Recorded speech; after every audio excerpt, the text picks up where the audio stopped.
Bonjour, j'espère que vous vous portez bien. Je vous fais une vidéo pour reprendre, les bases de Reaper, qu'on a vues, en cours, ensemble et en initiation, il y a 3 ou 4 promos sur cette vidéo. J'espère que ça va aller. Déjà, un tout petit commencement pour télécharger Reaper, il faut, faire comme il suit. Vous allez aller sur le site reaper.fm. Là, vous téléchargez le document qui doit être le vôtre suivant votre système d'exploitation. Vous le téléchargez, vous l'installez. Ensuite, dans la barre, de description de ce lien YouTube, vous allez cliquer sur «Installer fichier Reaper en français». Le lien va vous renvoyer vers le site de Reaper. Vous téléchargez le petit plugin et ensuite vous ouvrez Reaper que vous avez déjà installé, vous glissez le petit fichier plugin de langue dans Reaper, vous éteignez Reaper, vous fermez Reaper, vous rouvrez Reaper et là, votre Reaper est en français. Tout va bien. Ensuite, là, on va commencer à traiter du son. Rappelez-vous qu'il faut toujours que vos dossiers soient enregistrés dans un même endroit qui ne bougera pas, sinon vos fichiers vont se retrouver en hors ligne ou offline et ça va commencer le début des ennuis. On ne touche jamais un dossier qu'on est en train de monter. Pensez bien à ça. Et on ne le met pas non plus sur un disque dur externe, toujours en local sur son ordinateur. Donc là, vous avez, votre Reaper qui est, qu'on va ouvrir ensemble. Donc je vais l'ouvrir avec vous. Tips inhérents à Reaper. Quand on monte, on a toujours un casque parce qu'il faut qu'on se rende compte si le son est bien à gauche et à droite et une souris parce que monter au trackpad, c'est vraiment la misère. Vous avez votre banc de montage, vous avez les boutons qu'on reverra tout à l'heure ensemble et normalement, vous avez quelque chose qui, chez moi, n'apparaît pas, mais vous avez c'est pas ça que je voulais faire, vous avez votre, mixeur en bas qui vous prend beaucoup, beaucoup trop de place. Donc vous faites la petite croix en bas à droite là, sur le mixeur, hop, il disparaît, vous avez plus de place et quand vous voulez le remettre, mais ça c'est dans un Reaper plus avancé, quand vous voulez faire du mastering, donc toucher un peu les effets, les EQ et tout ça, vous allez dans Vue et Mixeur et là, il revient. Voilà, donc une fois que ça c'est dit, on va importer notre premier son. Donc votre premier son que vous avez mis dans un fichier qui ne bougera pas.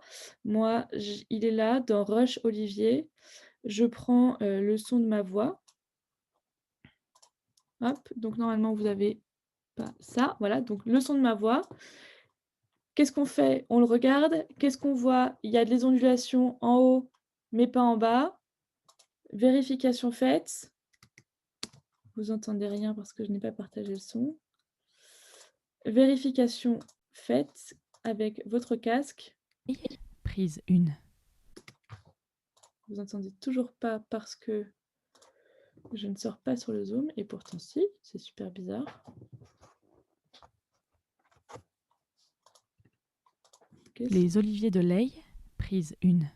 on se rend bien compte pardon, que c'est sur la gauche qu'on entend le son, c'est pas ce qu'on veut. On va donc le passer en mono, on fait un clic droit sur l'objet, on fait paramètres de l'objet et mono gauche, hop, du coup on a un son en mono. Rappelez-vous que quand on a un son en stéréo, la ligne du haut c'est l'oreille gauche, la ligne du bas c'est l'oreille droite. Moi je déteste monter avec les lignes parce que je trouve ça très pénible. Ce que je fais c'est que je les enlève, l'outil est ici. J'enlève les lignes, on vient donc sur le morceau de fichier, on réécoute, Vous avez reconnu ce son? d'accord. Je sais que je vais devoir le Vous couper, avez reconnu ce donc je clique où je veux couper, je fais S, 2 objets apparaissent, je veux supprimer celui-là, je clique dessus, il devient blanc et je le supprime avec la touche Suppre de mon clavier, d'accord? Et ainsi de suite. J'écoute, hop, je sais ce qu'il faut que je supprime, hop, hop et hop. Ensuite, là, on est en train de faire du montage. Il va falloir qu'on rapproche les sons qu'on veut dans notre conducteur ensemble.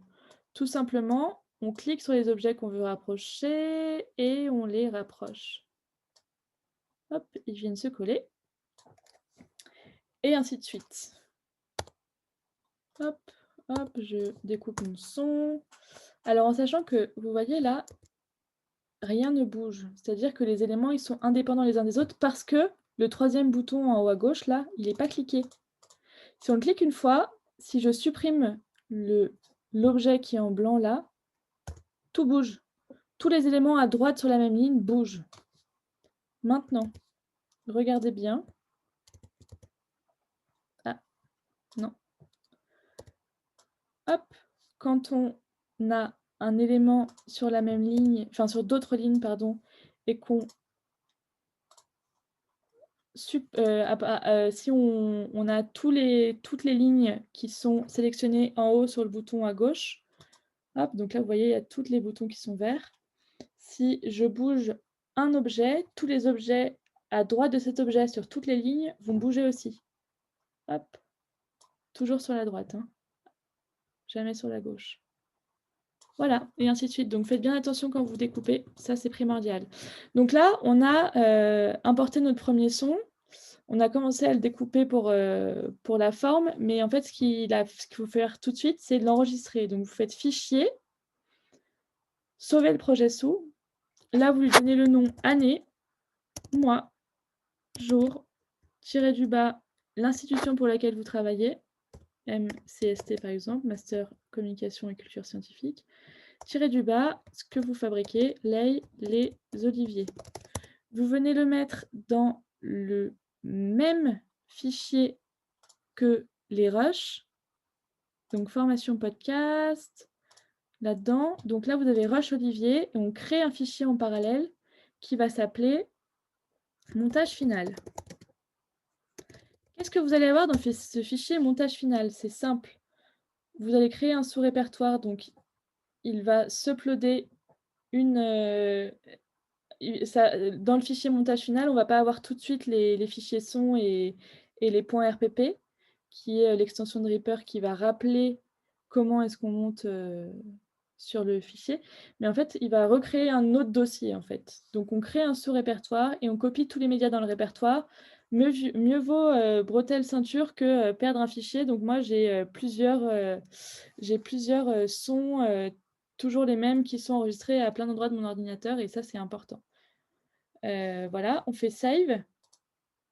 Et là, vous voyez en haut, le nom de notre fichier s'est incrémenté. Ensuite, c'est intuitif Reaper parce que quand vous faites CTRL S, et ben en fait, ça va enregistrer les modifications au fur et à mesure. Donc pensez bien à CTRL S au fur et à mesure.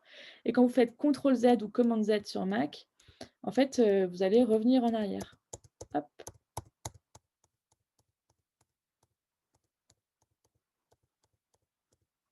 L'idée, c'est de penser votre création comme un mur de briques. Les habillages sonores, les voix, les entretiens et ainsi de suite. Tout ce qui est de la même famille, c'est-à-dire que si j'ai plusieurs fois ma voix à différents moments de la création sonore, je vais le mettre sur la même ligne parce qu'on va traiter avec des filtres cet objet de la même manière. Les ambiances sonores, on va les traiter d'une autre manière, donc ça va aller sur une autre ligne. Et enfin, par exemple, les musiques, elles sont déjà masterisées, il n'y aura pas besoin de les toucher, on va les mettre sur une troisième ligne. Si vous avez, je ne sais pas moi, si vous faites un sujet sur le loup en Beldon, que vous avez un intervenant de l'espace Beldon, un chercheur et un étudiant qui vous parlent, ça ne va pas être la même personne. Donc, il faut mettre ces voix des personnes différentes sur différentes lignes parce qu'on va les traiter différemment. Ils n'ont pas le même timbre de voix. On ne va pas toucher les mêmes équalisations, les mêmes fréquences pour avoir une jolie voix. Qu'est-ce que j'aurais pu avoir oublié? Ah bah, pour importer un deuxième fichier, du coup. On va tout simplement revenir à notre fichier Rush. Là, on va importer le son de la hache.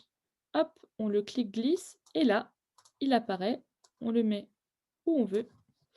Donc vous normalement, vous n'avez pas cette enveloppe, mais c'est normal. Donc vous le mettez où vous voulez, vous sélectionnez l'endroit sur la piste, vous écoutez là où vous pensez qu'il faut supprimer du son, vous le regardez aussi, donc là on voit qu'il est bien en stéréo. En haut, c'est l'oreille gauche, en bas, c'est l'oreille droite. Tout va bien, c'est ce qu'on entend au casque. Si vous voulez écouter juste une seule piste, vous faites, solo, d'accord? Là, on va entendre qu'une seule piste. Le S, il est vert ici. Si vous voulez, au contraire, ne plus entendre cette piste, vous faites M pour muet, mute, et ainsi de suite. Si vous voulez créer un crossfade, c'est-à-dire que le son, il va petit à petit descendre, vous allez venir dans l'angle ici, hop, vous avez la double flèche qui apparaît, vous cliquez gauche et vous tirez. Quand vous avez ce symbole et que vous faites clic droit, vous pouvez choisir l'allure de votre crossfade. D'accord? Hop, et là, admettons qu'on fasse ça aussi ici. Toujours bien écouter, on ne fait pas un crossfade. Pour faire un crossfade, on écoute, on voit si c'est harmonieux, on mixe les pistes les unes après les autres. Il y a le montage, le mixage, puis le mastering. Admettons que je coupe trop. Aïe! On peut faire CTRL Z, mais on peut aussi venir avec la double flèche ici sur l'élément. Vous voyez, là, quand on se met au milieu, il y a une double flèche qui apparaît avec un arc de cercle rectangle. Je ne sais pas trop ce que c'est.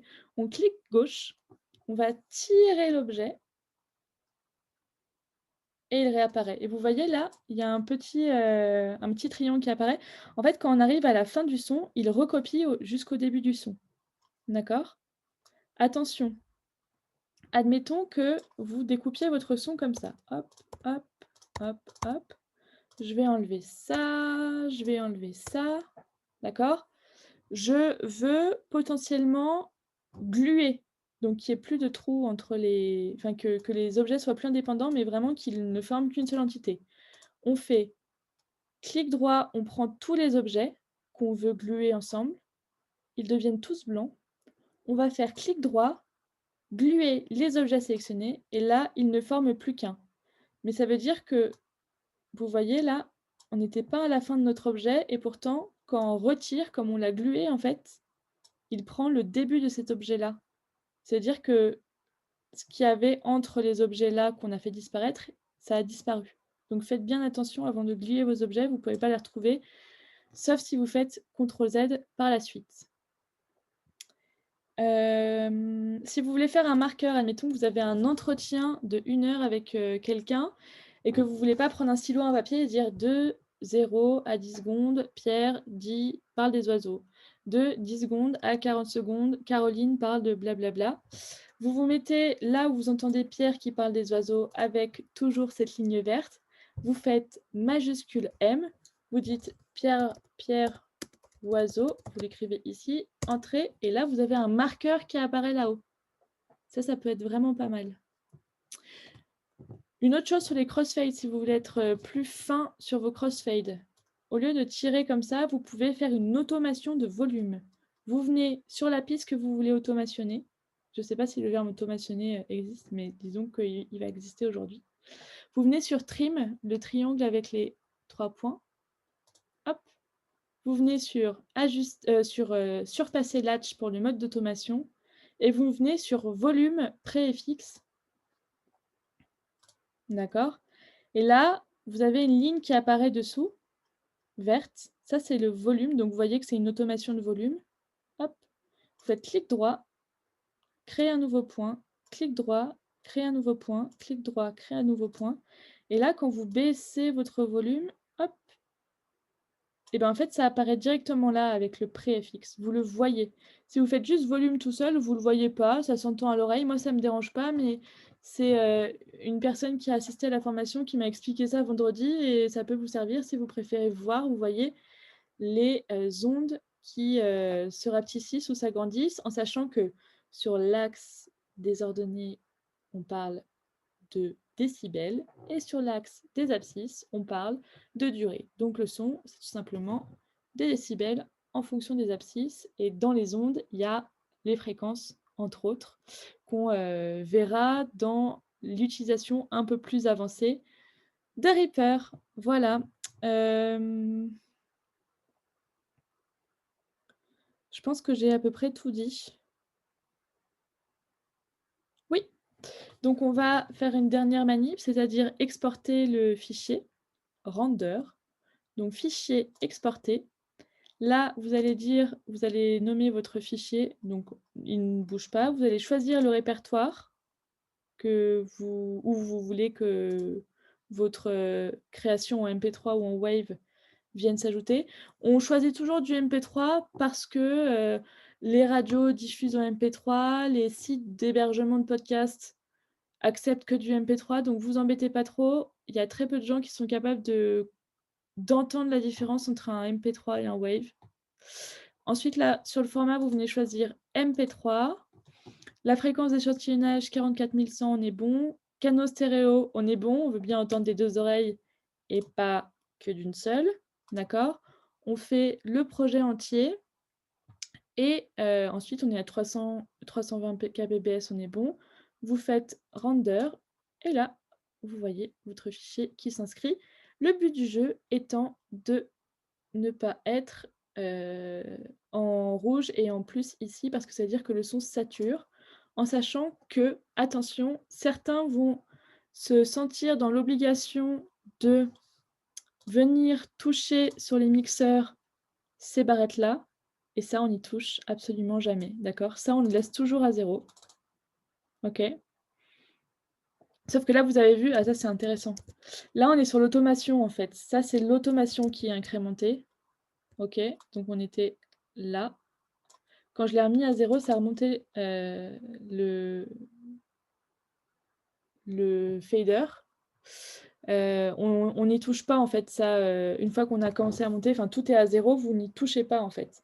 C'est sur la piste, sur le banc de montage qu'on va venir toucher avec les automations et les fade out, le volume. Dans le mixeur, vous ne touchez pas au son là. Voilà.